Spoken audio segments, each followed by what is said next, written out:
Hi, so you had asked how to clean the copper chain. I have to be honest with you, I have never cleaned mine. Usually mine don't tarnish. If you end up in the pool or with a little bit of like a cleaning compound left on it or something, we're gonna give a couple things a try for you to see what might work the best. So first we'll start off with the polishing cloth. With a couple streaks you can see a little bit is coming off. And I'll just run my fingers through again and again. And then you'll use the microfiber and just keep pulling it. That made a little bit of a difference. I'm also going to try some of the C5 solution on there.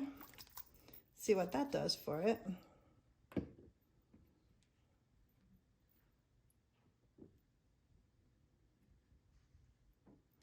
So I'm just gonna really work it in there.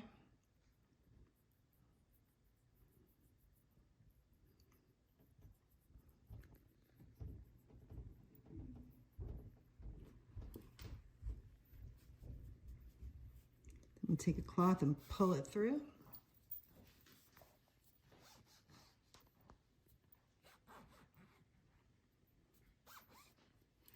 Let's see how that worked. Ooh, that worked well. That C5 solution is the best for everything. It really is the best solution. So again, I'm going to recommend our C5 Best Solution. This small little bottle will last a very long time. It should work for you really for eternity. It's just, it lasts and lasts. And then the clear coat I probably wouldn't put on the chain, as that's just gonna be rubbing on your neck all the time. I would probably just go with the paste for the chain, but that will shine it back up to new for you. There you go.